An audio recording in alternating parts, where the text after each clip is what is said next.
सगळ्यांना प्रेमात पाडणारी सह्याद्री आणि तिथले गड. विचार केला माझ्या नवीन वर्षाची सुरुवातच सह्याद्रीपासून करू. मलाही वाटत होतं कधीतरी स्वतःला अशा ठिकाणी घेऊन जावं जिथून खाली बघितलं की भीती वाटेल आणि वरती बघितलं की अभिमान. कोकणकडे सोबत एका युगाचा भार सांभाळून ठेवणारा तो खांब, त्याला जुळलेले रहस्य आणि इकडे पोचण्यासाठीचे रस्ते आपल्यातच एक जिद्दीचं आव्हान घेऊन येतात. तारामती शिखरावरून होणारा सूर्योदय बघण्यासाठीच हा प्रवास चालू होता, तोही मध्यरात्री जंगलातून.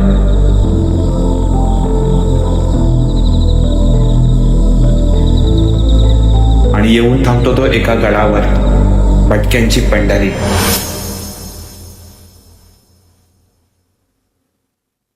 राम राम, मी योगी आणि ओनगा योगी चॅनलवरती तुमचं स्वागत आहे. आणि सध्या मी आहे हरिश्चंद्र गडावरती. आता या गडावरती कसं यायचं, किती तासांचा हा ट्रेक आहे आणि ह्या सगळ्या गोष्टी आपण इथे बघणार आहोत. शेवटपर्यंत बघा आणि आवडल्यास लाईक, शेअर, सबस्क्राईब करा. तर एक्सप्लोर करताना थोडं आपण मागे जाऊया.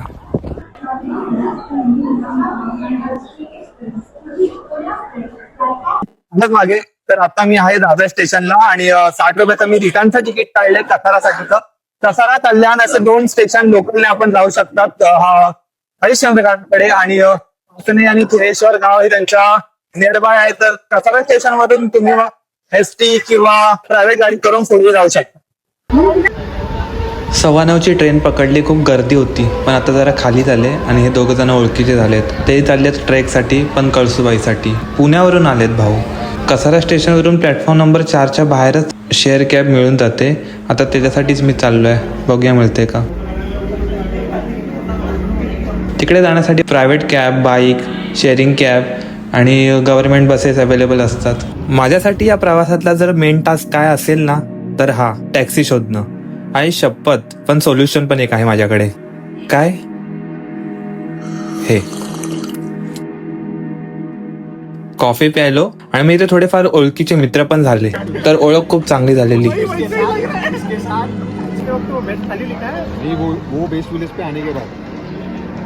हा, शेअरिंग कॅब एका ठिकाणी थांबते कॉफी आणि नाश्त्यासाठी. घरातून काही खाल्लं नसेल तर, कारण इथून मग डायरेक्ट गावात जाणार आहे आणि तेही 4 तासासाठी. इथून पुढे आता 4 तास ट्रॅव्हलिंग करायचंय. बोरिंग वाटतंय ना.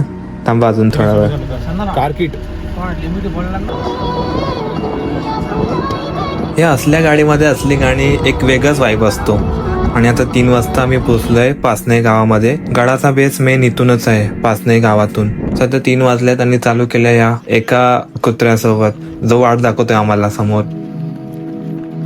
पूर्ण आकाश मोकळं आहे आणि मी आणि हे सोबतचे, ज्यांची ओळख मी तुम्हाला पुढे करून देतो.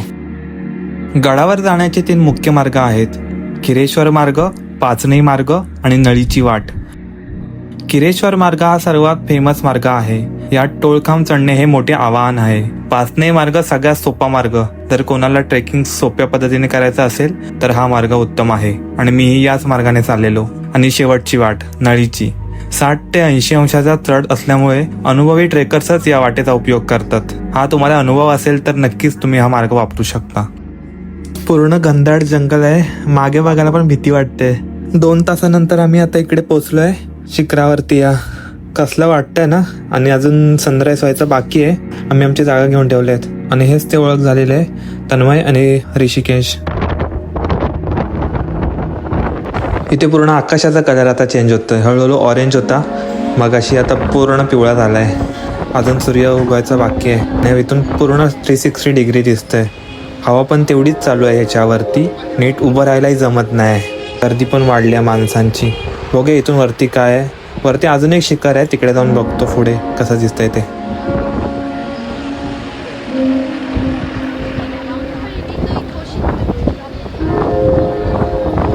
गडावरील हे सर्वात उंच शिखर आहे, जिथून पूर्ण सह्याद्री डोंगररांगेची विहंग दृश्य दिसतात. आणि महाराष्ट्रातील हे 4थ्या नंबरचं उंच शिखर आहे, ज्याचं नाव आहे तारामती.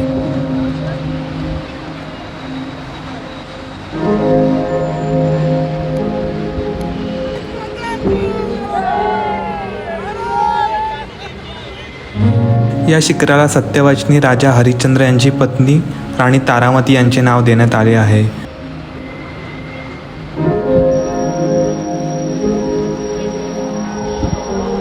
आणि या शिखराची उंची जवळपास सुमारे 1422 मीटर आहे.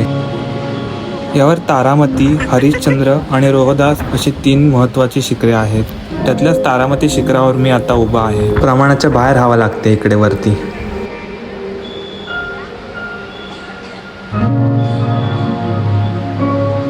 शिखराच्या पायथ्याशीच केदारेश्वराचं मंदिर आहे आणि तिथेच मी निघालोय. हवेच्या अंदाजावरून समजून येतं की किती घनदाट जंगल आहे. आणि या जंगलाचा काही भाग, काही म्हणजे पुरेसा भाग कळसुबाई हरिश्चंद्र अभयारण्यामध्ये येतो.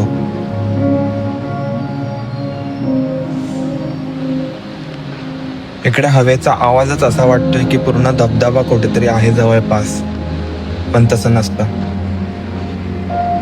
45 मिनिटं खाली उतरून आता मी पोचलोय इकडे. इकडे मोठे दगड खूप आहेत काळ्या रंगाचे. असं बांधलं जातं की सत्यवचनी राजा हरिश्चंद्र यांनी आपला काही काळ या गडावरतीच व्यतीत केला होता. त्यांच्याच नावावरून या गडाला हरिश्चंद्रगड हे नाव मिळालं. 1947 मध्ये मराठा साम्राज्याने या गडावर आपलं वर्चस्व प्रस्थापित केलं. मुघलांकडून हा गड जिंकून घेतला. त्यानंतर सह्याद्रीचा हा दुर्गम भागात मराठ्यांनी साम्राज्य सीमी उभारली. इथल्या वाटा इतक्या कठीण आहेत की शत्रूला गडाचा विचारही करणे अशक्य आहे. आणि इथे खूप सारे छोटी छोटी मंदिर, गुहे दिसून येतात, कारण राजा हरिश्चंद्र महादेवांचे खूप ते भक्त असावेत. इथून थोडंफार चालूनच समोर दिसून येतं आपल्याला मंदिर हरिश्चंद्रगडाचं, पूर्ण काळ्या रंगाने बनलंय. पण मंदिरामध्ये जाण्याच्या अगोदर आपण केदारेश्वरची गुहा एक्सप्लोअर करूया.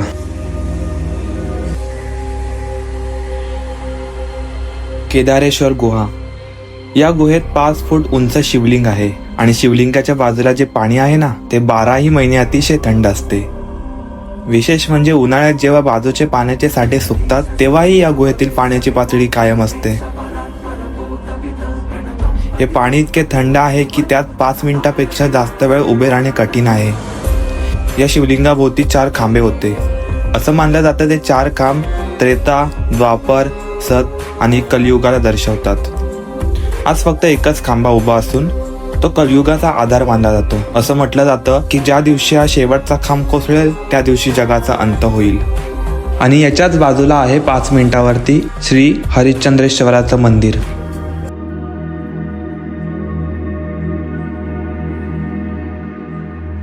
हरिश्चंद्र मंदिर 13व्या शतकातील असून अतिशय सुंदर कोरीवकामासाठी प्रसिद्ध आहे.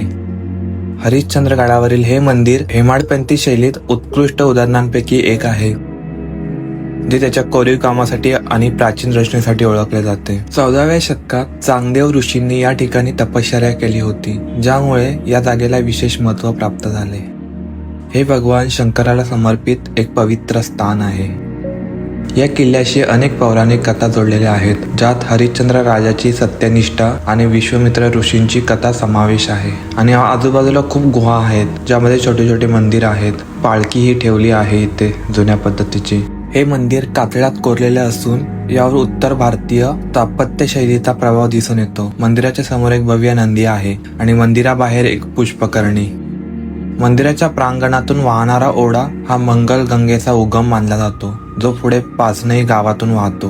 मंदिराच्या परिसरात अनेक गुहा आहेत, ज्या आजही पर्यटकांच्या आणि ट्रेकरच्या निवारासाठी वापरल्या जातात.